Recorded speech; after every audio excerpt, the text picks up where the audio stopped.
Hi, it's David from Viking Superpowers. Just checking in on my Viking Superpowers Research Tour. I'm now in beautiful Iceland, middle of summer. It's been below 10 degrees most days. Today we had a balmy 15, which was quite incredible. I've been here for about a week.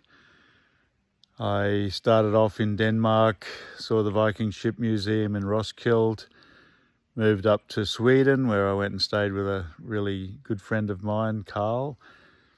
And we went and saw some amazing things, including a royal, basically a forest park hunting lodge that the kings of Sweden maintained since the Viking Age, and they're called Asgard and Valhalla. Gained all sorts of unusual information there. Went up to Norway, found out that the Viking Ship Museum has been closed since 2021, which was a shock to me. So looking forward to seeing the Gokstad and the Asgard ship. Dreamed of seeing them since I was a kid. Then made a friend in Roskilde of a man who is one of the chief Viking ship crafters, makers. He runs the program to make the new reconstruction of the Gokstad ship. And his name's Ture, a really nice man, a brilliant man, a master. And I wrote to him. He emailed me, said, how's it going up in Norway? I emailed back, well, I'm a little disappointed that the Viking ships aren't here.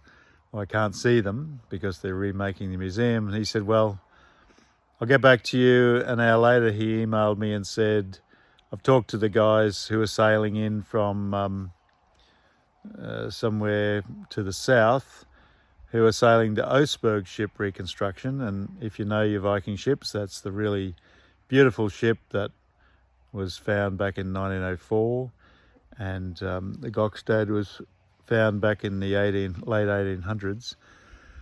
So he gave me an introduction to those guys, rang them personally while they're on the Viking ship and said, David's going to come down. He's an interesting guy from Australia who knows quite a bit about the Viking Age. So made my way down by train and bus.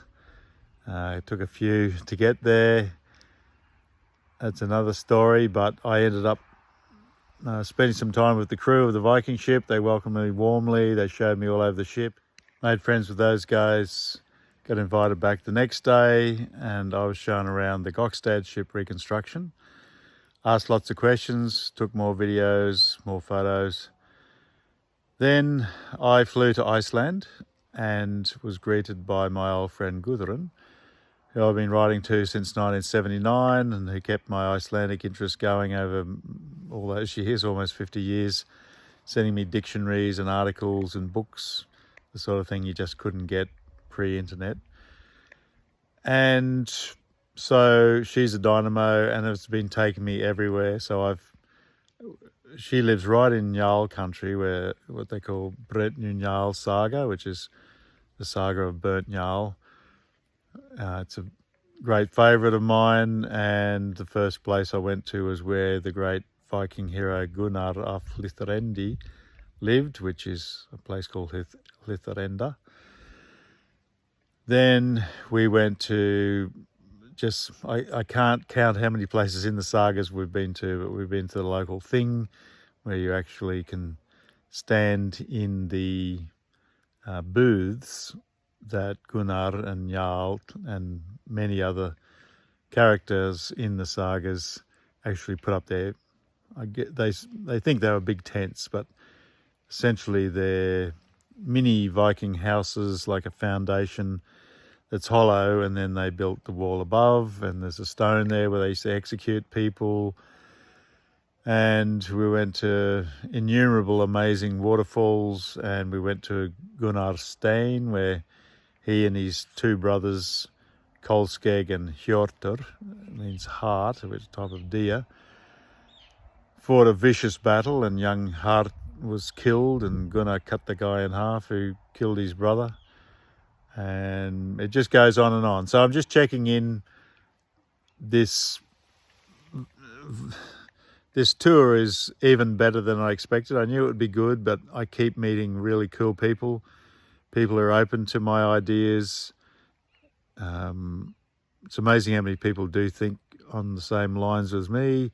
Maybe not all want to actually come out publicly and talk about, the possibility of extraterrestrials or crypto-terrestrials or humanoid characters, but what I'm saying is not really that far out. It's actually, I think it's a really good theory, and as they say in the coffee world, it has legs.